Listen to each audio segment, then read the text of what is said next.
You're listening to Interview Time.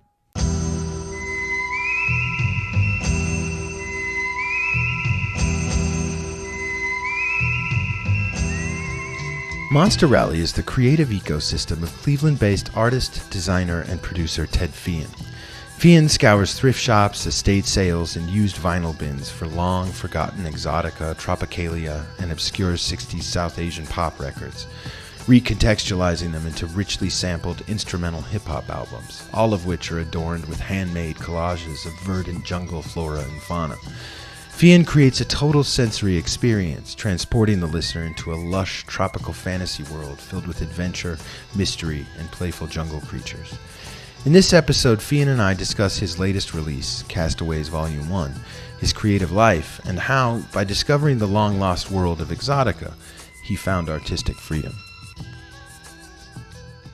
Ted Feighan, welcome to Interview Time. Thanks so much. I'm happy to be here. So you just, I think in August you just released Castaways Volume 1, which is a collection of 4 EPs, and then you've added sort of, I think, 1 or 2 like unreleased tracks from each one of those EPs onto it. Yep. I'm just curious why did you decide to kind of compile that and release that as one package now? Yeah, I've been thinking about doing it for kind of a long time. What the main driver for me really was that when I started the project and really until now, I'm big into the vinyl because the vinyl is so much of a part of the composition of the music. You know, it's about like searching for and finding those records and sampling them and then returning them to their vinyl form. So the fact that I have music, especially that are in EPs, you know, like anything that's beyond a single, so like an EP or a longer single or something that's not on vinyl bothers me. And I don't expect to release everything at the same time like that necessarily, but I've been trying to find a vinyl home for all of my music like that to this point. So I started with these, and then ideally, hopefully next year there'll be a volume 2. Volume 2. You're a musician. You're a visual artist. You and your wife run Valley Cruise Press. Yep. You're an incredibly creative person, and I just wanted to know: have you always been so creatively driven, even as a child? Thank you, by the way. I don't really think about it so much like that. When I was younger, like not so much. I think I always had interest in creative things, although I didn't feel so much like a creative person myself. I think for kids, it's sort of hard to say. I never like got told I was drawing a lot or I was not like a prodigy when I was younger or something playing music. But I like always had these passions. So, you know, as soon as I was able to like really get into music, I got like very into it, and I wanted to know everything about all the people who made it and all these things. Like I remember I used to drive to school. I went to a school that was like 45 minutes away when I was in middle school. My mom would drive me every day, and we used to listen to the rap and R&B station. And I remember just like telling her for hours about the different like rap cliques and who was involved with what and who the producers were. And like, I was like, the Rough Riders, like they got DMX in the front here. Okay. But over here, like these are the Wu-Tang people, and they got RZA, and he's the one making all the beats. And so my mom, I don't think she cared at all, but I was just like, so interested into that kind of stuff. And then I didn't start playing music really until I was in 6th grade. Just like started playing guitar and stuff, and had like a 4-track recorder and was making a bunch of stuff. And around that time, because of music, I got into the artwork because it was sort of a means to create the visual for the music. And that just sort of carried me through really until today. I'm doing the same thing, just in a bit of a different way. So even though it's sorry, you said in the 6th grade you started playing guitar. Yeah. And then, but at the same time, you started recording. You got a 4-track recorder and started recording. Yeah, that I was always more interested in that. Really, like I had friends. We all sort of started at the same time. So like we're all playing guitars, and all your friends, you know this if you were ever a 6th, 7-year-old dude or a 6th, 7th, 8th grade dude who had friends who were learning how to play guitar. You're just hearing like the first 4 notes of the national anthem for like an hour. Yeah. Just like, I'm going to get it, like, hold on. And then they crank up the distortion because we all saw the Jimi Hendrix Woodstock national anthem. And then you're just like, no, this one is awesome. But I like to this day still can't play any songs on guitar. Like I cannot play other people's songs because I never learned them. That was never like my interest was playing like learn how to play Freebird or learn how to play, Satisfaction or something. Like I was always just more interested in the methods of just like, even if it wasn't very good, and most of it wasn't, but just like making my own music, So that was like, I got the guitar and then I was like immediately with the recorder, just trying to like do the guitar and then like have like my sister's boyfriend had a bass. So it was just like trying to play on the bass and just, like a little bit of drums or something. Like I was much more interested in creating new stuff. And even the stuff I made, to this day, I still can't even remember a lot of it. Like it's a good thing. Like I have a lot of stuff recorded and I have to think like I should put this out. And then I think, well, if I put it out and people liked it, like I'd have to relearn how to play it. Like there's no way. So it was always sort of like you were always interested in just creating like your own thing always. Yeah. And I think like I was never, and even I'll say it now, like I was never particularly skilled. I had like a lot of enthusiasm for learning how to, use these like analog things to record and just like different instruments. And I was always buying any instrument I found at a thrift store, that kind of thing. Just like, even if I didn't know how to play it, I could figure out how to play like a couple of notes that would go with like this other thing, Right. So you also mentioned to me at the same time that so you were recording, you were playing. So when you started recording right away and you started the visual side of it as well. Yeah. Right. Because it was like right away, all right, so I'm playing this, and then a couple of my buddies, so like, all right, we have a little band or something. And so now like right away we need t-shirts, or like we need cover art for our record. Like nobody cared but us. Like the first ones I ever made were like screenshots of Super Mario 3 NES, and I would just find like the 16-bit text and had it say the band name. And then we would just buy the iron-on transfers from Staples or something and just like iron them on our shirts. And like we were the only ones who wore them, but I was just like, yeah, this is awesome. And were you guys handing out records or tapes or however CDs? Yeah, it was mostly CDs. Yeah, like a CDR for sure, like that with a little like insert of artwork and everything. So things must have been working pretty well because your high school band, Driver's Side Impact, was kind of an emo band. You guys actually signed a record deal, we did. Right as as you were graduating. To say that things went pretty well, I think, eventually they did. I mean, that was many, many years later. So like there was a couple bands in there, and actually some of them involved the same people that wound up being in DSI, as I always say. But right. Ending up being in DSI. And so that was cool. Like we all just sort of like, the people who wound up being, I don't want to say better necessarily, but more driven and just like to do the thing with music, those people sort of found themselves together, whereas the other people who were just playing the national anthem kind of got drifted apart. Do you know what I mean? Absolutely. And so, yeah, I mean, years later, like I think I was in a version of the band, and then the actual version of the band that got signed from like sophomore year of high school until really like the next 6 years, maybe. I remember well when I was it was like February of 2006 when I was going to graduate high school. And I said, I remember having dinner with my parents being like, because they're very, very into colleges. My mom was like driving you around, check out all the colleges and stuff, being like, so, I'm not going to college. I got this band. And like, I really think we can do it. Which, I mean, like, of course, I mean, everybody says that and thinks that. It's probably even worse now because there's so many ways to get your music out there. But my parents actually took it pretty well. But then luckily, October that year, we signed the record deal. So like it was pretty fast. How did you guys get discovered? So we had been playing in Cleveland for a while. Just like, it's funny, I don't know if it's even still this way now, but back then it was like maybe the end of this before all the streaming stuff where it was like very regional, So we sort of had built up a following here, and we had some people who used to put on the shows. They had a management company, and so we were sort of like managed by them. But we were just like recording music all the time, making music, and we somehow got in touch with a handful of these record labels, and one of them was Victory, and we went and we did a showcase. So like they called us up, we went to Chicago, they rented out this like club, and it was just us with like a handful of people from the label. And we played, and it was all good. And then at the last song, we only played 3 songs, and you're supposed to just go like so nuts, even though there's nobody there, And right. Particularly with that kind of music, it's like all about showmanship. you know. So Right. like I'm on the amp, just like slamming the bass, you know, gonna like throw it over my shoulder or whatever. And on our last song, there was one point where it's supposed to come in like hard on the downbeat, and our drummer missed the downbeat. And like it's the most minor thing, but it really, like, if you're listening to Sign the Band, you're just like, "Mm." So that happened. Whatever. We drove back to Cleveland that night, just like so defeated. And then like 2 weeks later, we heard back from them. They're like, "Well, you know, we like you, but like you missed that downbeat." Just like Wow. basically called us out, like, you're not ready to tour, because that is the big thing. It's like you have to tour, you have to go out there and show all these people how you do it. And we convinced them to have a second showcase. So before that one, we did like so much practicing beforehand, and then we went, and then I think, you know, we did as well as we could, and they offered us the deal.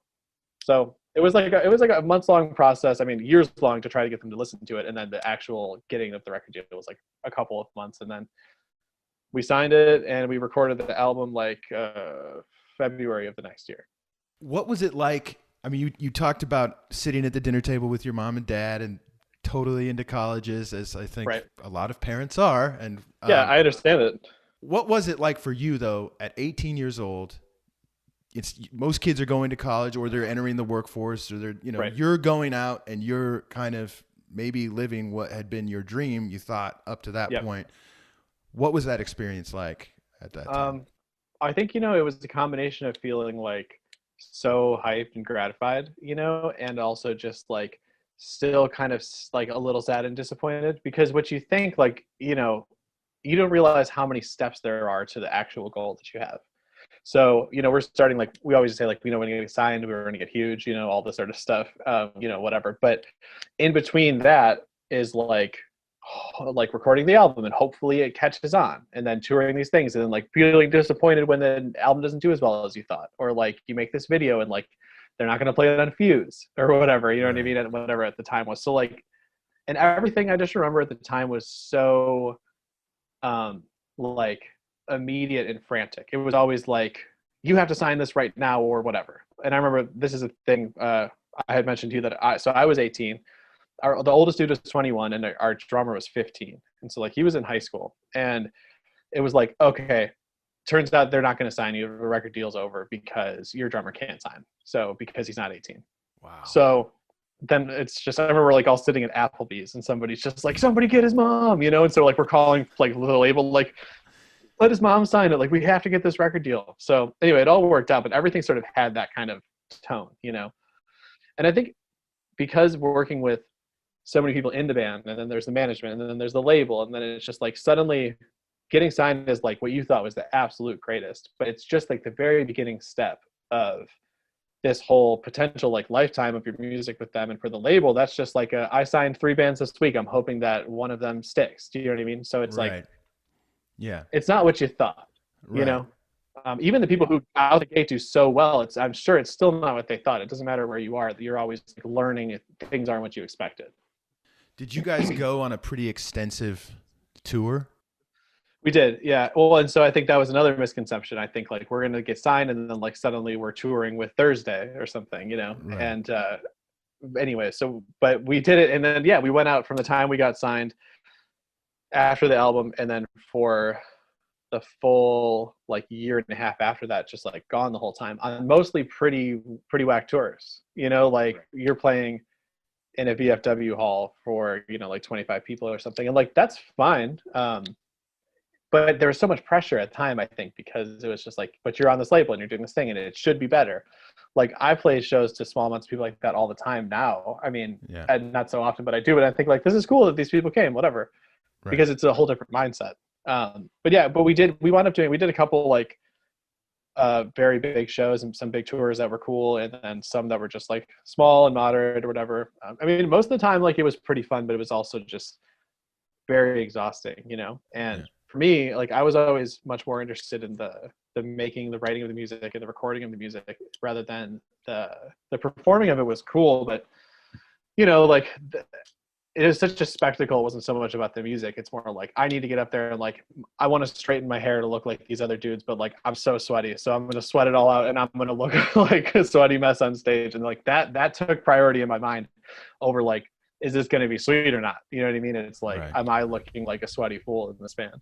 Right. So do you feel like maybe the kind of the and I don't want to put words in your mouth, but did maybe the business side of it maybe start to kill the creative side of it for you? Or I think it did, but I also think it wasn't even so much that it was my own sort of expectation, and like it was the business, sure, and I guess sort of the expectation I and the other people in the band were putting on ourselves of just like our appearance and being commercial and sort of stuff was like part of the business side too. And that, yeah, I mean, it wasn't even about being creative at any point, and I think it was just about like at its core, it was about being creative, but it was about being fun and just like having a good time and making music, and then like hopefully getting to continue to do that for your job, you know.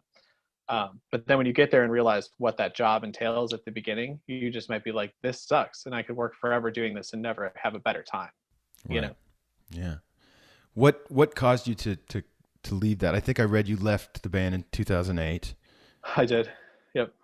I think I was just burned out and realized that we had been doing it for like a year or so. We did the album, and I think we had sold something like almost 800 copies of the album the first week, which in my mind, I think like that's great. Yeah. And everybody was just like, the record is really disappointed, or the label is really disappointed with your numbers, you know, like, so you don't get this tour or you don't get whatever. And so you're still like, all right, I'm just grinding it out there. But at the same time, like, I really hated touring. You know, I'm like a homebody. I like to be at home. I hate to be gone for so long. And like, I'm not down to sleep in a van all the time, which is fine. Like I had those experiences, and I'll never regret them. But a year and a half of doing that made me realize that, like, I think that like this is enough for me with this. So after that happened, you enrolled at, maybe you moved back to Cleveland and you enrolled in Ohio State University. And yeah, I started, actually, I came back to Cleveland and I went to community college here for like 6 months. And then I went to school in Chicago at DePaul for a year. And then I went to Ohio State. And I saw that at Ohio State you studied printmaking. I did, yeah. Why did you decide to study printmaking? I was just curious, and maybe not music or... Sure. I think I was just never felt like a skilled enough musician to study music. I would say it's now. I don't feel like a skilled enough musician. I can't read music. You know, like I said, I've been playing forever. I've been playing the guitar for like 18 years. I still can't play you a song. I mean, I can play you a song that I'm working on, but not somebody else's. And I think that's fine. Like I would have done it. I was very into design. I had been doing graphic design all through high school and with the bands and everything. And so I went to Ohio State, partially because my now wife was there. I mean, mostly because of that. And because they had a very good design program. So I want to get in this design program. It's going to be great. So my new goal after music was like, all right, sweet. So music's done. That was awesome. Now I want to run a creative studio. So that's my goal. And then I went and I didn't get into the design program. So I was like, all right, well, that's cool. I guess I'll just do this art thing. Like, I want to do that anyway. So I was always interested in like screen printing and making prints because I was coming from a digital platform. So going into that way, I thought was good. And so I wound up in printmaking. Ironically, I wound up in printmaking because my advisor was like, I know you're in this design end or whatever, and you didn't get into the program. Do you know this guy, Shepard Fairey? And I was like, I don't know Shepard Fairey. Who is this? And she was like, he's the Obey guy. Like, you know, he does a lot of design stuff, but it's all about screen printing. And I was just like, oh, well, that's awesome. And so that's why it's like very serendipitous that like that sort of led me into that path. And then I wound up doing the show at the gallery and everything. I was going to say, you've worked with Subliminal and yeah, his group. Yeah. I think I told him that when I met him. I was just like, funny enough, that you're like one of the reasons why I'm even doing this, which like what I do now is not at all printmaking, but it you know, my path led me to exactly where I am. And a lot of it was because of that. How did you become interested in collecting vinyl? And did you always collect vinyl with the intention of creating with it? Mm-hmm. For a brief period, no. And then after, yes, before I was even making anything. So it was like, when I was in the band, I started to sort of, like, I still loved the music we were making, the like emo, screamo kind of stuff, but I started getting more into sort of indie bands and some electronic bands and stuff. And all those bands that I thought were like really cool, they all were putting out vinyl, you know? Right. So like, I remember getting like the Caribou record or something at a record store in Denver, and just because I would shop a lot while we were on tour at these record stores. So I was just like, oh, getting into all these records. and that sort of got my interest happening in vinyl. And from there, in the shopping, I just started collecting like a lot of stuff that I thought was cool. And then after I left the band, I was still shopping for records, and then I was mostly buying stuff thinking like, well, I think it would be cool to start sampling some of these records. And when I had started, like way before that concept, I was thinking, well, I was always been really into hip hop since I was younger. And then when I was older, I got into like some of the more indie producers, and I was thinking like, well, somebody who likes all this cool modern indie music would be a great hip hop producer, because like they could get the samples of all this stuff. And so that made me think like, well, I could do that. I didn't wind up doing it that way, but that's what sort of got me thinking like, all right, well, I'm going to buy just a bunch of records and then I'm going to sample them. So I was buying records for like 6 months before I even bought a sampler, I think. How did you learn how to sample? Because that seems like a pretty involved process. Well, I think actually sampling, it could be, I think, but for me, especially with the tools I was using, was like the epitome of me saying that I didn't have musical skill necessarily. I just had the enthusiasm for it. And so I was thinking like, I had this machine, this Roland SP303 is like the sampler I started with, and it's very simple and intuitive. And if you are able to just like have a vibe to make some music, you can get it going. And so basically that's what happened to me. I just got there and like, I found the way that it worked to sample this stuff and to get drums, and like the tactile nature of getting it going made me feel like this is something I can just do without even thinking too much. And that I think is like the best way to be making music. Like you don't want to overthink it. You want to be able just to like touch it and you know, make some sounds. When did you feel like you were kind of good enough that you could start sharing the music? Well, I think like it wasn't so much how I thought about it, but I was ready to share it as soon as I felt like I was making something that I really liked, that I was thinking like, well, maybe some other people might like this. And I think I did that initially in sharing it in sort of a way, like I wasn't attempting to be mysterious, but I didn't like say anything about myself. I just had like Monster Alley and here's the thing. And I like sent out a couple of emails to people to be like, here's some music. And like some of the first things that came up being like, this mystery person is making whatever. And I'm just like, I just wanted to be like I wanted low pressure, you know? Right. And like, I didn't even tell my wife or my sister or anything until like a month or so later. There was like featured on Gorilla vs. Bear, and I just like sent it to my sister and I was like, so this is me, like I made this music. Yeah. And so like from there, yeah, like I don't know, like good enough or not, I don't really know, but like when I'm making it and I'm listening to it, I'm thinking like this is cool, and I think other people hopefully are sort of on the same mindset as me and would appreciate something like this. So it seems like it was pretty quick. It was pretty quick. I think so I left my old band in 2008, like January. I wasn't making any music, but I was buying records. And then it actually, I think, was the end of 2009 that I bought my sampler. So it was kind of a while. And so, but then from that point, like I a couple months later is when I started releasing the music. Like the very beginning of 2010, I was making in 2009, and I think it was like January 2010 is like the first stuff I put out. Do you really remember kind of the first moment that you discovered like your first exotica record?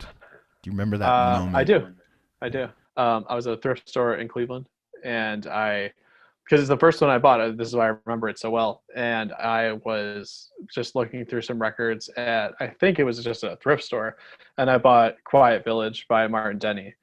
And like I had bought some tropical stuff before, but like mostly like Hawaiian sort of things, not really like true exotica. And so I got that one, and I had this it was like one of those Crosley record players, but like an older version of that from my grandma's house. And I would listen to it. The speakers were terrible. And yeah, I just like came home and put on that record. And sometimes you put it on like a record that you got at thrift store and you're just like, nah, whatever, like right away. And I put on that record, and like 40 minutes later, I was just like, I think maybe let's just do that again. And then just like back again. And then from there, anytime, like I still didn't know what I was looking for. You know what I mean? I didn't even know what exotica was or who these people were. And I don't even think I really looked it up. Every time I'd go back to the thrift store, to those record stores, I'd always look for like these sort of, you know, they're like cheeky or something. Is I don't even know what the word is, but they're like sort of kitschy cover art. You know what I mean? And you just think like, all right, that's going to be a good one. the album cover itself is kind of what was drawing you into it. It was all about that. Yeah, like I was buying all that, just like all that sort of tropical, sort of worldy looking stuff. And the exotica records in particular are the best version of that because they're like on a soundstage. You know what I mean? So Right. they're not even like, this is what's sort of silly about it all, is that it's like so fabricated for what you think would be like that, which is why I like it, because it's like, it's not even about a real time or place or anything. It's just about like, this is what would be like in an exotic jungle or something. Yeah. So I was just buying every one of those I saw. Yeah, it's kind of like the Hollywood version of a place. Exactly. Yeah. That's the thing, is like, it's not there. And even the music that I'm making out, people are always like, well, what places inspire you or all this? I'm just like inspired by imaginary far off places that are probably not even real and have influences that don't ever connect in real life. But I want to know what that sounds like. And when you hear it, especially with this exotica stuff, you feel it. You feel like you're there and like, this is this place, but it's actually not anywhere. Yeah. It's like an idea of a place. Right. A fantasy idea of a place. Exactly. So it kind of leads me to my next question, which was, what is it about exotica, about tropicalia? I think you've produced, and forgive me if I get this wrong, but you've produced 7 full-length albums now, I think. That sounds right. I'm not sure, but I think that's right. Yeah. What is it about that music that continues to stimulate your imagination so much? You keep going back to that well and being able to create out of that. What do you think that is? I think because there's always, especially with the way I'm making the records, that it's really just about like discovery. So it's like you're going through at a record store or thrift store and finding these old forgotten things, and you never know what you're going to find. And something there, like there's always room in that imaginary world for a new place and a new like theme and a new feeling. And so what I like about it is that even though sometimes it could seem, I guess, like it might be a bit of a rigid place, it's actually just anything you want it to be, because it's like you said, it's exotica, but it's really just about like fantasy. So like as limited as your own mind is at creating images when you hear the cinematic music, like that's the limit of the music. How did Monster Rally begin to take shape? And I guess, like, how has it evolved since then? I think it began to take shape, because it's interesting to talk about the whole like previous music experience, because feeling burned out from working with other people, feeling like I was sort of duped into thinking about what being a professional musician was. So like I came to that place, and when I was there, I thought, all right, well, I want to make music, but I don't want to base my life on it. You know, I don't want it to have the bearing of my full life and career. And so it has to be something that I just want to do. So from there, I think that really freed up a lot of stuff. And the way I wanted to do it was to just like, I don't know, I was all into the sampler and all into the records and stuff. And I knew right then, like, all right, so let's just try this. And I think in the beginning, I was really trying to make this like sort of, I always say like tropical Madlib. I loved Madlib. But like the first 2 EPs I did, I have like no drums. Like I just forgot to do the drums.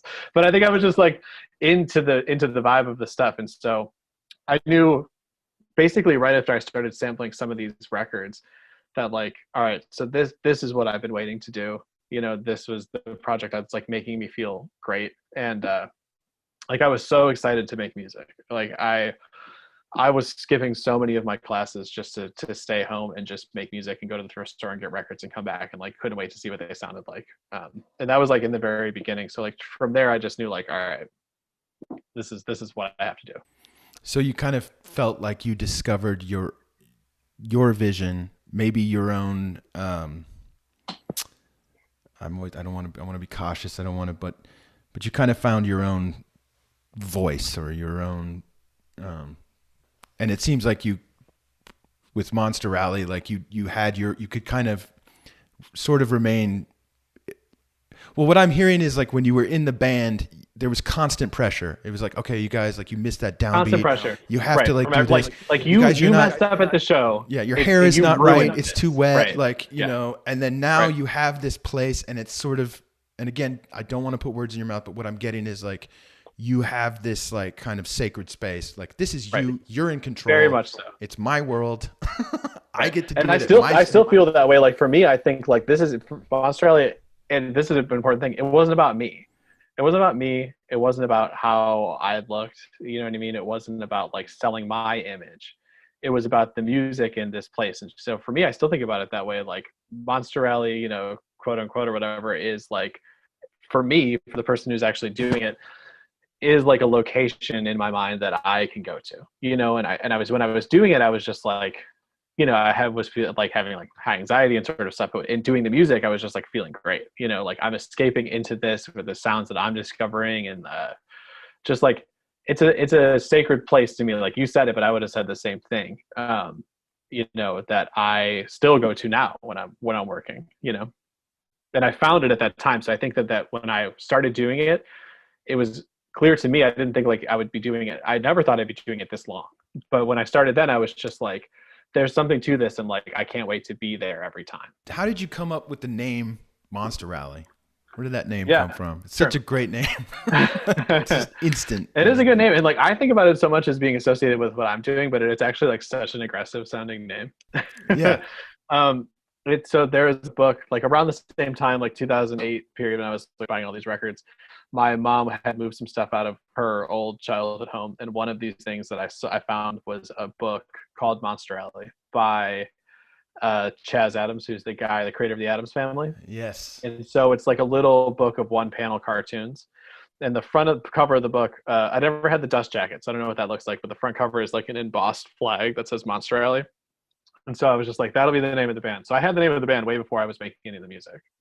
But then coincidentally now I have to be like, it's Monster Rally, and people are like, what? I'm like, it's like Monster Truck Rally without the truck. Right. Well, I always think of, because you have in your art, in the art side of it, you have animals. There's a lot of like jungle birds and these creatures, and it kind of, I mean, all these things have meaning in it, you know. It's very clever, but yeah, it's like a rally of monsters. Yeah, exactly. Or like an exotic beast or something like in the old literature that would have described this stuff. It would be like in these exotic monsters in the jungle, you know. Exactly. Yeah. I read in an article in I found this great article that had been, I think it was called RVA or something like that. It was a blog, and this young lady wrote a really nice interview with you, and she talked about, in that article, it was right when you had released your LP Coral, your first album. First full length. And kind of at that time, you mentioned that an aspiration at that time in the interview, you said like, oh man, I'm hoping that like an MC will like really reach out to me, and because I'd really like to have somebody rap over it. And then I read another article, I think in Forbes in 2019, when you had released Adventures on the Floating Island. You had said in that article, I know that you had recorded with one MC, Jay Stone. Right. For I think Cognac, but your attitude seemed, you were like kind of like very cautious about that. Actually, you're like, I have the quote, I could dig it up in my notes, but you don't want it to change. You have to be very careful not to change the instrumental vibe of the music, I think is what you said. And I'm just curious, like how your thinking about this had evolved, why it had evolved sort of in that way. Over time. I think, you know, initially it's funny though. I remember sort of back like when Coral came out, it was a lot like, because for that whole period, I was thinking like, all right, I'm making this hip hop, this instrumental hip hop, and like, so I need the other half of that, you know, like I need some MCs on there. And then I think as time grew on, it didn't take that long, but like a couple of years or something, it sort of, the music I was making became its own thing. And I realized a little bit more, like, I think I was feeling insecure sort of back 10 years ago about that, because I was thinking more like, is this instrumental music valid enough without a voice, you know? And so I think my confidence gained a bit over the years of thinking like, yeah, this is fine. And like discovering other people who were doing it that I thought were good, and people sort of feedback on my stuff. And then I think some other things that happened where I did get sort of reached out to by a lot of people. But then I was just thinking like, I just didn't think anything was really ever a good fit. So I think I was maybe more cautious about saying like, I wish that we could reach out, because I don't want to say like, I don't want to seem like a jerk if you're coming to me to be like, I don't think this works, you know? And I mean, like, yeah, the Jay stuff was like, he's great. And I thought like that worked so well. And him and I just like got along really well, and it worked out. And I mean, I'd love to do more stuff with him. And I think more about doing it now. I'm actually I sort of come full circle on that. Like I still feel very much like I did last year when I talked to them, with the Forbes people. But I'm thinking more like I like the idea of producing more for other people in sort of a collaborative sense. You know what I mean? And I think it doesn't even have to be, for so long it's for me that only meant MCs, you know, in the hip hop capacity. But I think now I don't even think it has to be that way. Like any kind of vocalists, singers, kind of things like that, I think is good. You know, like if the instrumentals I'm making are speaking to people who are using their voices as instruments, you know, like I think that a lot of that could be good.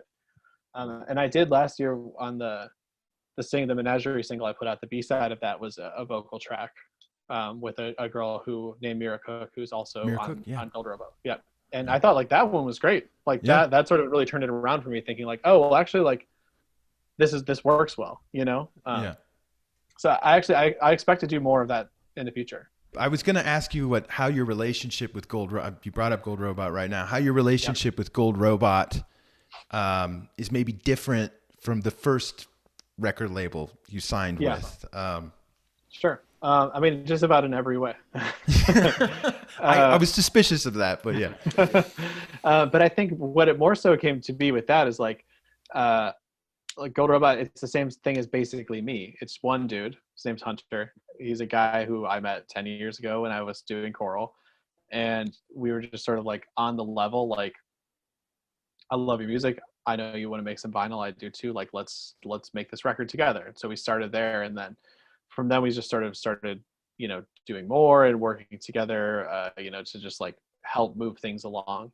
So it was just like very, very natural, and everybody like feels good.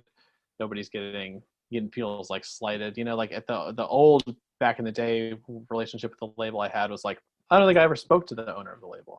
And then like if I tried to, he probably didn't even know who I was. Like he might only know our singer, and our singer was just like trying to kiss that dude's butt nonstop, even though the guy's like a major douche. And like I don't know this for sure, but I've heard that the guy who owns Victory has like a Shark Tank hallway. You know what I mean? Oh, wow. Like off of little emo bands. It's just crazy. Hunter does not have a Shark Tank hallway. Not yet. Not yet. He might like one. I mean, I'm with you. I'd like it too. But no. So I mean, like that was just more about like being in control and being equals and feeling good in a way that we were helping each other. So it couldn't be more different, you know? And you feel like you have like, sounds like maybe not such a high pressure situation, or yeah, exactly. And I think it's funny to just, I mean, I think I have 100% creative freedom. I know that. I basically like have somebody who's got my back and who wants to help, and they're invested too. You know, like with anything that's gone on as long as this has, and how it's sort of grown year after year, it always has that added pressure. So like now, and for a long time in my mind, I still hold Monster Alley in a place where I'm not ever going to rely on it for my like income, right? But also it's become so much of my life, and I do rely on it for a lot of my income. And so now I'm just like, oh, well, I'm here, and like everything I do creatively for me like sort of stems from that special place. And so it's nice working with them and with him, because it's there's no reminder of that pressure. Do you know what I mean? Everybody's just like, it's fine. We know you're doing that to yourself. Exactly. Right. It's just me. And I think like I'm actually like pretty good at letting go of that. You know, I think like that's fine. I don't take anything too seriously, and I often like make a lot of music and think like, oh, I'll come back to finish that, and then I just like don't finish it and think like, this is actually perfect, put it on the album, and then that's it. And I think like that's good. Like not overthinking things and just going with like the like original concept of something, and the way it made you feel is like often always the best. You just said something very interesting. You just said that Monster Rally in a way is kind of like the core of all of your creative expression. Am I getting that correct? So kind of just the discovery of, and you talk about it, I think it's so wonderful. You talk about it as a place you can go to. Right. That's so interesting. So you really feel like that place is kind of like what birthed all of your creative expression, whether it's professional or design or all the different things that you're working on. It all comes from that kind of that place you found with Monster Rally. Right. Yeah, I think so. And I would even say like, I would call that Monster Rally for me anyway, but I think what it is like, that's just the overall creative space of my brain. you know? So like it's devoted 90% to Monsterelli, whether that's music or artwork or whatever. And even like the other ideas I have out of there, like most of my creative leanings could be connected to that sort of stuff. Do you know what I mean? Like whether I'm making artwork or music or even like a product for my company or something, like I just have these things that are coming from this one place. And so I think, I don't know, like I try to embrace that as much as I can, which is why I feel like I don't want to put the pressure on it, because I never starting to feel like if this Monsterelli single or something doesn't take off, or like if I can't get this person on my song, or if I don't blah, blah, blah, I don't want to like hinder my ability to do other things. Whether I think I would or not is hard to say, but I think, at least in my mind, that's where I think like I'm just trying to keep it as pressure free as possible. In both your music and your visual art, you're kind of in a sense working with found objects. Yep. Is there something about the search or the hunt itself that informs your creative process? Yeah, I mean, I think 100%. Like the whole like collage, whether it's music or artwork, you know, is it's all about discovery for me. You know, I know, and this is an interesting thing for me, that's something I like to think about, that like everything that I need for my next album or something is just like out there yet to be found by me. So like that's an exciting thing, you know, to go and you see what you see what you find. And like, because you chose this one and not that one, you're playing that sample and that winds up on the record that you wind up sharing with people. And it's a whole, you know, it's recycling this old stuff, but also it's like a matter of finding something and a matter of chance that you chose that thing, you know? So I think, yeah, like that informs the whole thing. If I was just sitting here, it would have to be a whole different thing. I mean, if I was just like in a room to make some music, I would like be back with my guitar and 4-track. You know what I mean? Because like I couldn't get the stuff I need to try to make the Monsterelli thing. Like I might make something that sounds like even similar. I don't really know, but it would be through a whole different set of steps, you know? Right. Do you like the adventure too of that search, like going out? So it's kind of like, I love it. That sense of exploration, adventure. Right. I kind of think of you sometimes as like I've always explained you to people sometimes as like, he's like a treasure hunter and also a treasure maker. Like he finds the treasure and then makes new treasure out of it. Right. And it's interesting to me because that sense of adventure is in your music. I feel like, well, Exotica kind of takes you on an adventure, like, right. But where do you go to find your materials, both for your visual art and your records? All over. And that's actually like exactly how you described it. It's like I'm out there searching, like my, you know, like new frontiers of a jungle or something, where another person's doing it, is like the thrift store or a library book sale, you know, like. And I think that what's helpful is that I'm looking for things and choosing things that no one else cares about, you know, like for the most part, no one else cares about. So like, if you're in the record store, and I always like, it's sad now because I think they're gone, but Amoeba Records in Hollywood was like huge place for me out in LA. And I used to like shoot that, go all over like these record stores and stuff, but for the most part, these record stores are so expensive. So you have to go to a place like Amoeba where they have so many sections, and in each section they have the dollar section. So like I would go in and just like world music section, dollar, just like flip through, get whatever looks interesting, or like jazz, easy listening section, or just even like the cheese rock section or something. Just like walk in, $80, 80 records, you know what I mean? Leave, something like that. I don't usually spend anything like over $1, except for like a handful of things I've gotten. But sort of the same way now that I'm back in Cleveland, it's a lot of thrift stores. There's a handful of good record stores here, but they're just small, you know, so they're not quite like that. And it's sometimes actually like in LA, I was doing this a lot, but I used to like to go to Palm Springs to go to a lot of their thrift stores because they just had like great stuff, you know, because a lot of those older people had these collections, and then now they find their way into the thrift stores and then find their way to me, and then I mess with them, and then they find their way to you. Right. And I would think just Palm Springs in particular, if you're Oh thinking about exotica music, you know, you put on like a Les Baxter record, like I Right. immediately am at a pool in Palm Springs with a mojito Right. in my hand, you know. Yeah, exactly. And I I'm actually, sure those back when I collections lived were there, rich. yeah, they were. And I mean, I think I probably bought a lot of them from people at these thrift stores. And when I still lived in LA, I used to go every time I'd be making a record, I would go, my wife and I'd go out to Palm Springs and I would record kind of a lot of it out there. Oh, wow. You would record in Palm Springs itself. Yeah, just like take my whole setup and just go set up in an Airbnb for like a week and just record music. Get you into the right Yeah, totally, exactly. architectural space or the, Yeah. yeah, that's amazing. I read in an article that you've gone all the way to Florida and you like were looking in a retirement. There was like Right. retirement I was say communities. that's the other one I was going to say. So now that I've been back here, what's actually easier for me is to go like we'll go down to Florida or something, and I'll just like hit up this whole section of Florida for all these like all these like very sleepy retirement communities, thrift stores there, and uh like some of these places actually have like resale shops from the residents. You know, like I Yeah. bought some stuff there. Wow. um, They have yeah, and then I actual wind up, resale. Oh, wow. yeah, like some of that stuff is the best, honestly. And then there's just like a handful of record stores down there, but I don't know like what even community they're serving so much. But I like the last time I was there, I went and I found this one that had like such a good like section of all this stuff, and I went and I pulled like 100 records for the guy, and the guy was like, I haven't priced any of these, so like you're gonna have to come back. And so I remember 2 days later I came back on the way to the airport and was just like, so or like where are we at? You know what I mean? And I wound up spending like way too much money on records because I didn't want to have wasted this dude's time. But also like it was fine. So like I got them and then I went to the UPS store and just like sent them home. And then that most of what I bought there is the Adventures album. So like that's like the whole thing. So yeah, it's cool. Like I don't know. Like I love that kind of stuff. For me, there's three big parts about making the music, and it's just like the search and discovery, the actual creation of the music, and then the creation of the artwork. You know, and like all three of those can't exist without the other. You know. Right.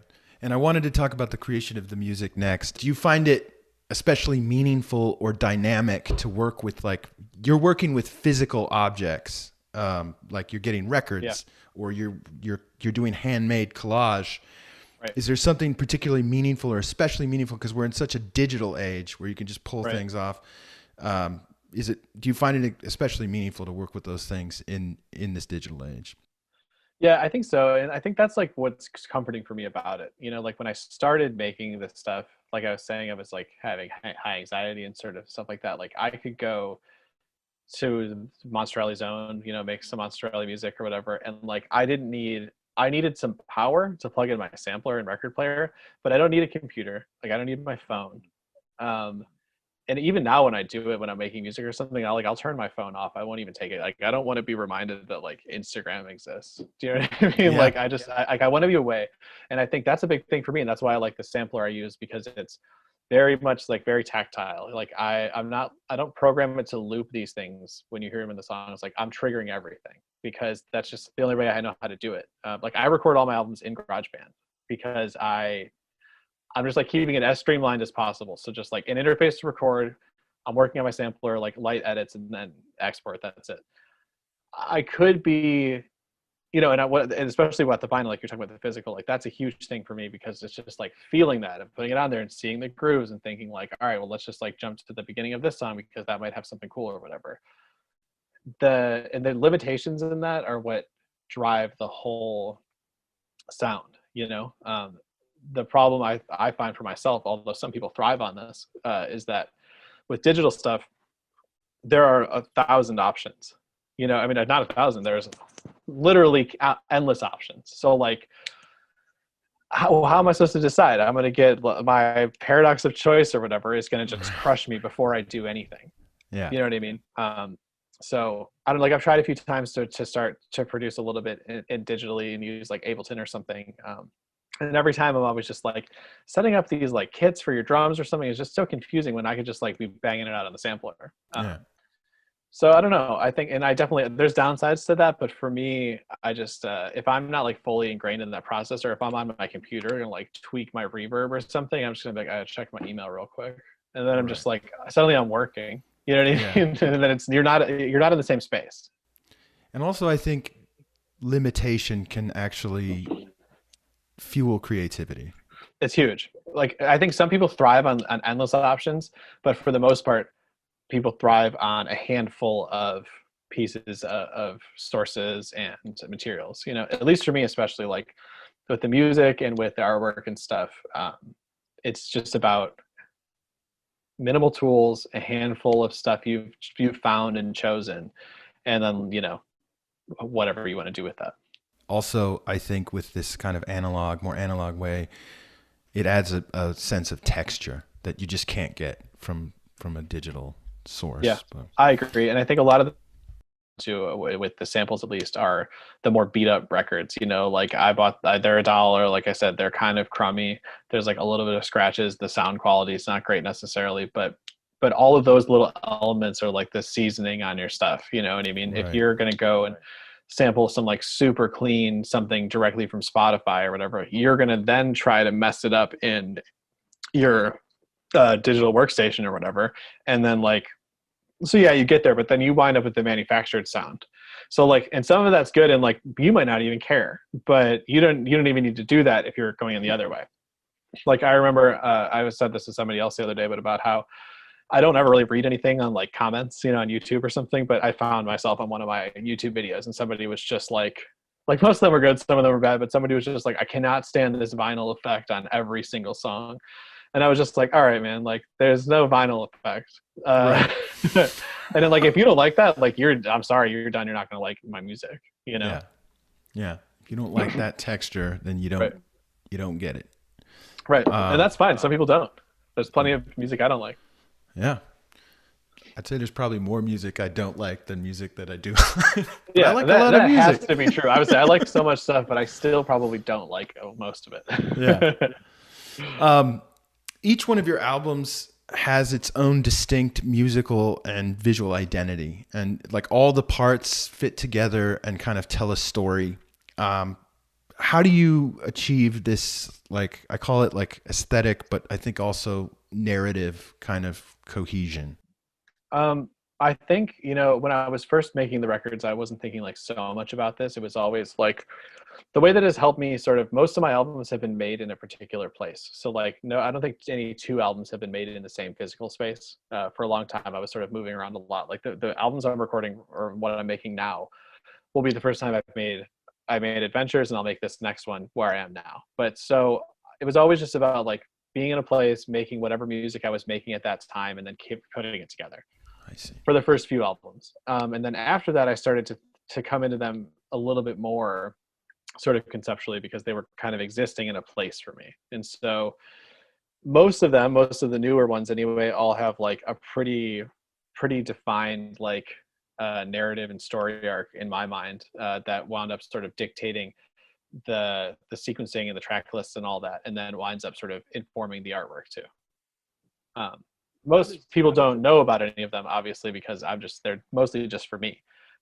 And I don't want to dictate too much to people. Like I want you to see and feel it for yourself. But yeah, I don't know. Just sort of like I'm inspired a lot by the records I'm finding. So like, for example, like the Mystery Cove record was the whole narrative there is just like there's a couple and they're on their honeymoon, and it winds up just being this like Scooby-Doo style exotica mystery, and you know what I mean, that kind of thing. And so whatever, it winds up taking that whole thing. And so the cover art is just sort of like supposed to be like this old movie poster where it has like the grayed out background and like the faces of the people, and then just whatever, Right. I think I read that you said that it was like a movie of the week was kind of exactly TV movie, because some of the stuff that I was sampling, it was like a handful of soundtracks from these old TV movies. It was like Adventures in Paradise or something. That's where the one came from. And I read you said something interesting too, where you said like it's funny because these records have like you have this like cheesy like ultimate exotic vacation kind of vibe to it, but then you also have like Ritual of the Savage and like voodoo kind of, and Mystery Cove was sort of a combination of those two like energies. Yeah, it's exactly that. Yeah, just like it's so idyllic and beautiful, but also like the people might be scary. You know what I mean? But like okay, but there's like never like any real high stakes. It's just like I don't know. It's just I don't know, it's funny.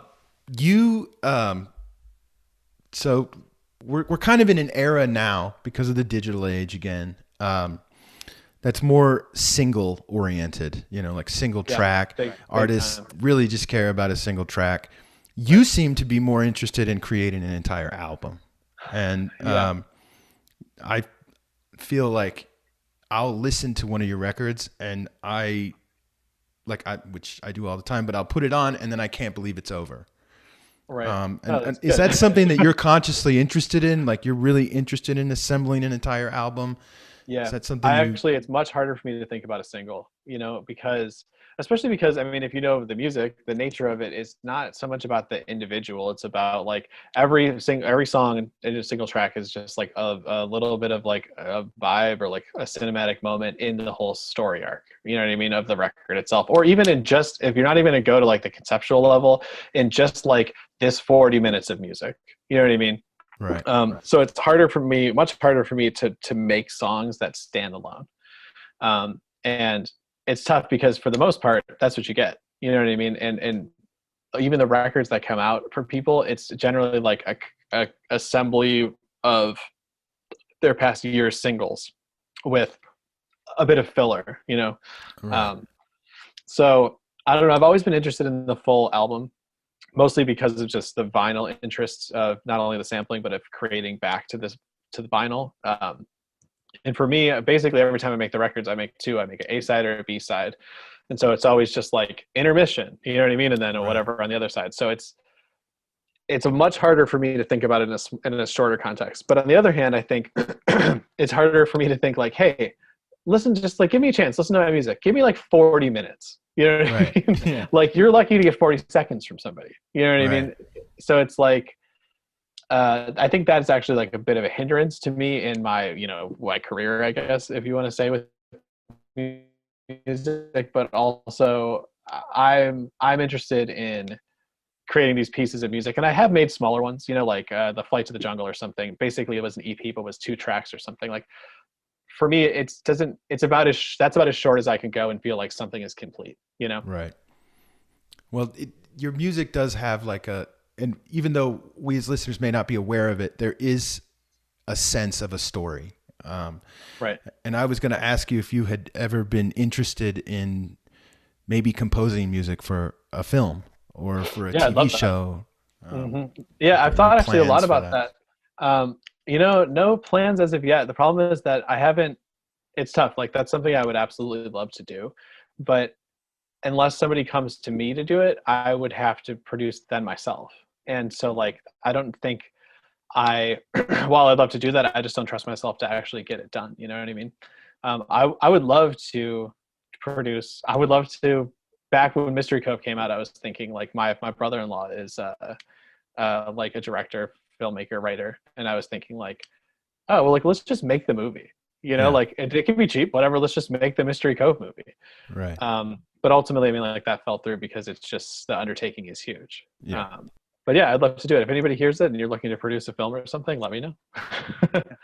I'd love to do it because I think some of the best soundtracks or some of the best albums are soundtracks by one artist. You've said, I've read in several interviews or a couple of interviews, you've said that Madlib and Brian Wilson, right, kind of more than anybody else, have changed the way that you think about music. And I'm curious, how did they change the way you thought about music?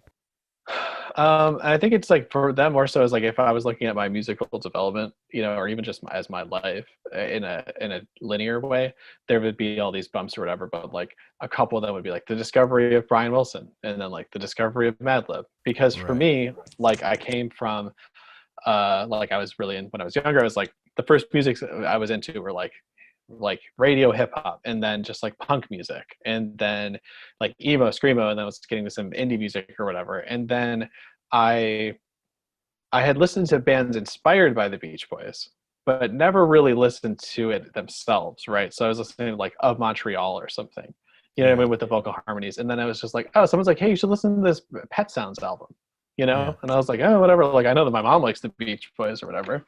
And so like but then I remember listening to it, and then like for a period of time, I listened to Pet Sounds like at least once a day for like a year. You know what I mean? Like it just changed the game. And then I got like so interested in Brian Wilson and the production of it, and the fact that like he made almost all of it himself, and like that was really inspiring to me.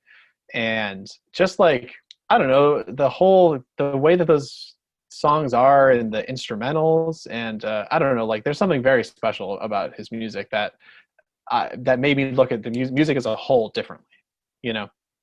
So fast forward like a couple years later, discovering Madlib was the same thing, you know what I mean? But it was just in a different sense, you know. It was like, all right, so I thought like hip hop production or something was one way, and then I realized listening to this, just like, A, it's an art in itself. You don't need an MC, and B, like you can just do anything. You know what I mean? Like those Madlib instrumentals, like the records are just like, oh, like that dude will sample anything, and he's in it, but still it sounds like him, and it's just like he doesn't not caring about like his mixing or something. It's just like creating a vibe with your music, and then boom. And that was the same way too, like changed my whole mindset musically. You said there's 3 steps. There's the discovery of the music, the search and the discovery for the music. There's the creation of the music. And then the final part, you said, is the visual, right? Kind of the visual creation, the creation of the visuals for it, the album cover and everything. When does that start? When does that final, are you kind of working on that, noodling around with that while you're recording, or does that come at the end? Bit. Or like I'll usually like maybe collect some source material or something for the artwork, or I'll like go digging for some books, or have an idea in my mind about it. But I don't usually make the artwork until after the album is done, and I'll usually make it while like listening to the album and putting it all together, and then like listening to the masters or something. So it almost always happens totally after. And where do you find these because there's so much color in what you're doing, and is there like, and the images do often seem to come from a similar place or the same source, maybe, right? Is there? Well, some do and some don't, actually. Like a lot of the stuff, if I don't even know if anybody would notice this, but for the past like year or so, I've gotten very into, it's funny because I never used to get this. I was always about like photographic imagery, but I've started to get very into using cutout images of illustrations, of like photorealistic illustrations. So I use like the Castaways album is a good example of this, where everything on that it's collage and it's cut out, but it's a like a photorealistic illustration from an old book. So like it's all from different sources, but because of that, when it's together, it looks almost like I just drew it. Do you know what I mean? That's kind of what I'm trying to get. Yeah. So I think the stuff is really from all types of different sources. I mean, it's everywhere. Back when I was first starting, I think I was like a lot of other people, and just like all about like National Geographic or like Life magazine or something. But what happened to me is that I started to feel like I started seeing the same cutouts in a lot of people's artwork, and thinking like, that's cool, but I just want to try to stand out a little bit. So that drove me to finding just like weirder stuff, you know. And like that's where a lot of the plant stuff came from, is I was always really interested in that, but I just wanted to make my own world, you know what I mean? Right. So I just like dove hard into the like flora and fauna. And visually speaking, do you feel like you've entered more and more over the years into your own world? I do. Yeah. I think especially like I was recently looking back at some of my old stuff, and it's similar enough that it's looks a bit like my style and that it's collage. But I think as you see the time go, it's more like, that it's maybe it's even become a little more rigid in style, but it's very much like this place, you know? Right. And do you feel like it's becoming kind of more and more, I don't want to say defined, but like, I feel like, I look back at some of the album covers, like let's say Coral, and it's great, but then you move forward. But I'd never make that now. That's the thing. Like I recently, like, we're gonna repress Beyond the Sea and Return to Paradise onto vinyl, and so like I'm preparing that packaging, and I'm almost sort of like, I kind of want to change this, you know, but like obviously I'm not going to change it, but I think like I wouldn't make those same decisions now. You know, I still love the work, and I think it looks good for the thing. And for a lot of people who know my stuff, they only maybe even know some of these records, but it's just interesting to see how much your decision making changes. And that's like in making artwork of any kinds, that's all it is. It's just like, what choices are you making? Each one of your records, when you press the vinyl itself, I noticed you did a beautiful, like, I think almost like a translucent, like blue, Right. How For important is Castaways. that to you? Yeah, for Uh, Castaways, it's Super gorgeous. important. Yeah. Yeah. Yeah. I mean, the whole thing, like because I think I came from a design background, like I'm just like a big packaging nerd. Like I love that kind of stuff. And so like for me, like the vinyl color and the splatter and the labels and the packaging and then the gatefold and the back and all that, like for the vast majority of people who listen to my music, I see like a little screen grab of an album cover on their Spotify. For another group of them, maybe they see my artwork on my Instagram, but for a handful of them, because they're limited, they get the full album. And so like it seems maybe funny the amount of mind space I give to that, but that's like as important to me. Like I think so much about every little piece. um yeah, like the Castaways artwork for me is like probably I mean, it's my most recent, so maybe that's why I feel that way, but it's my favorite one. I think like all the pieces are just together. The concept is good. Like, I don't know. I love it. So would you say that that's kind of like the premium experience for like the Monster Rally experience as a listener? Like if you really want like uh, I think, yeah, like if you want to be, tactile about it and feel the record and see all the stuff, like, yeah, that's the experience. But I also think, if you just have your headphones on and you have any like one song that pops up and you're just in your world for a second, like that's the experience. So it's whether or not how long that's lasting and if it's how many senses are being involved. You know what I mean? it does, when I do listen to your music, I feel like I see it. I see I told you when I wrote Right. you the letter, I said when the first time I listened to it, I really felt like I was living in a loft, and then suddenly like a tropical garden appeared around me, and like Right. it's very environmental. Yeah, and that's why I love it, and that it's the same for me when I'm making it, and like I think maybe that's the sort of sounds I'm drawn to when I'm making the records too. Is so it's like,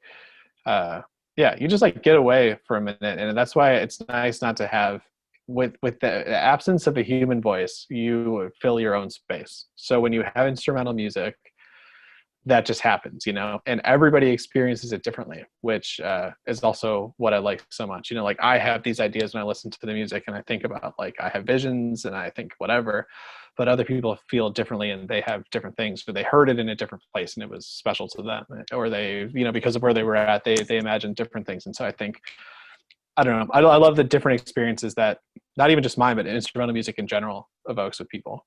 What is your work, and it can be the music or whatever, but what was the most unexpected place your work has taken you?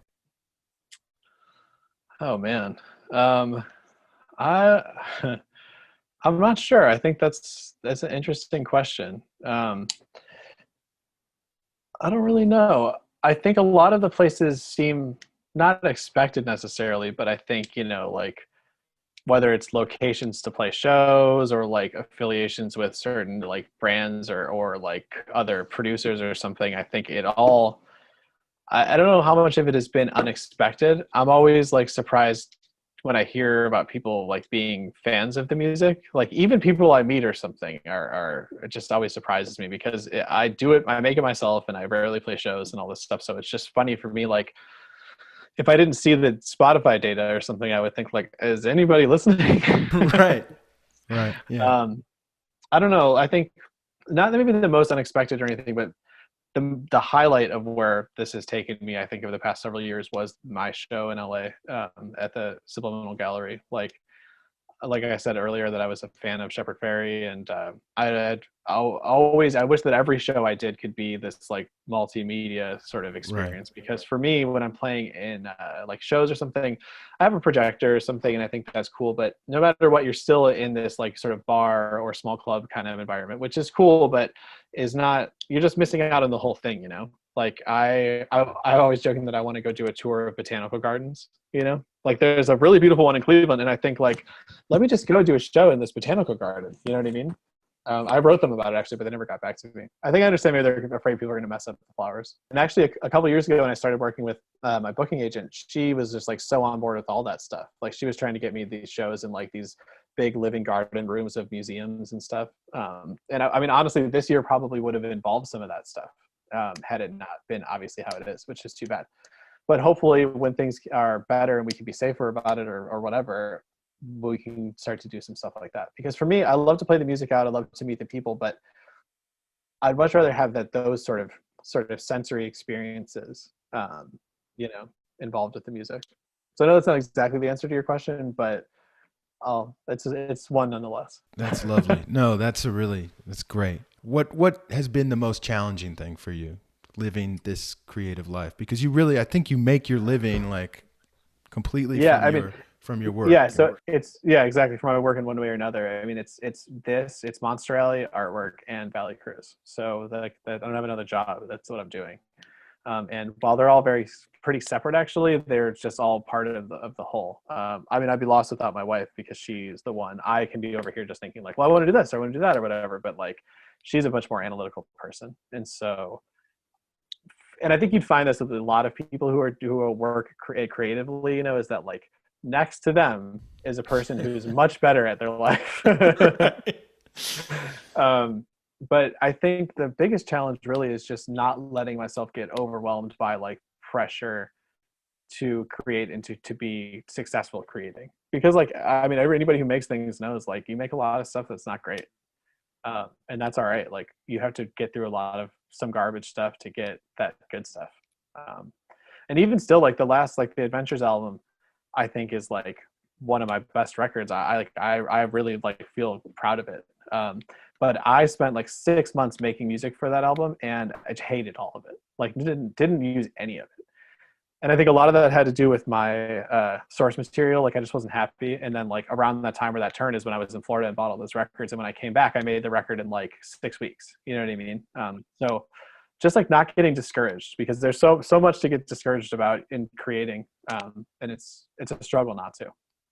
You talked about that Overgrown show, which, just for the listeners listening in, it was held at Echo Park Rising. It was in a gallery. You were surrounded by your artwork. Right. And you were playing live. And then now you've released, I guess it starts with Floating Island, and then there was the Overgrown show, kind of, I think, was happening at the same time. It was coordinated. And then now you've released this Castaways Volume 1. What are you working on now? What's next? Yeah, so right now I'm working on the next full length. So and I've made like, I don't know, maybe like 30% sort of through what I'm thinking for it, but we'll see. Like I kind of was having a similar thing where I was a little bit slow to start, but now I feel like I've kind of hit my stride a bit. So hopefully that'll be done in a little bit and be like springtime to come out. We talked a little bit about it, but I'm also working on some production for some other people, which would be very cool. I'd be excited about that. And then also a couple of collaborations with some people, some friends of mine. I don't know if you are familiar with any of the Monsterelli and Rum Tum albums, but my buddy Rum Tum and I are working on some new stuff too. So cool. Yeah. I asked you what is most challenging. What is most rewarding about your life? What do you sit back and reflect, or if you allow yourself to reflect, what do you sit back and say, like, what do you find the most rewarding about what you do? Most rewarding is hearing people talk about feeling inspired by things I've done, because it's just such a cycle with that. Like we talked all about Brian Wilson or Madlib, or that's on the high level for me, but just on every little section, there's people who I'm doing what I'm doing because of them. You know what I mean? And so to know that you're sort of playing a part like that to other people is, it's huge. And that's like at the times when I'm feeling the most discouraged about like, oh, like everything I make sucks. And like, I don't feel like that often, but sometimes you do. And I think like, then I feel like it's always around that time I'll get like an email from somebody being like, I just want to let you know, like I was inspired to start like creating collage because of your work. And then like it's been so fulfilling to me in my life. And I think like, oh, like first of all, thank you anybody who's written me, because you're amazing. You didn't have to do that, but I'm happy that, that just makes you feel like it's not even about me. It's about what I created out there. And people experience it differently, but I think like, okay, like let's try to make some more. Well, Ted, I cannot thank you enough for coming on to Interview Time and talking to me. Can we just, for my audience, just list out where we can find kind of where people should go if this is the first time they're discovering your music? Where should they go to? Yeah, so I think just wherever you like to stream music, Spotify, Apple Music, whatever you listen to, just search Monsterelli. All my records are there. If you're the kind of person who wants to download it, you can get it all on Bandcamp. You can stream on Bandcamp. It's all on Bandcamp for free. If you're interested in the visual stuff, my Instagram is probably the best. It's at Ted Feighan. It's not Monsterelli. But if you look at Monsterelli, you'll probably find it. And finally, you could do monster-rally.com. So just search Monsterelli. You'll find it. You'll find That's it. what I always tell my mom. She's always like, where can I find that thing? I said, just search Monsterelli, Mom. You're going to find it. Also, check out Valley Cruise Press. There's a lot of really cool stuff going on there. Yeah, and what's cool about Valley Cruise, we work with a lot of other artists too. So that's like our platform to work. I do a lot of the creative myself, but also work with a ton of artists who I really love their work, and that's been super rewarding too. So yeah, check it out. Nice. Well, Ted, once again, thank you so much. Thank you. Everybody, you've been listening to Interview Time.追憶已恨晚。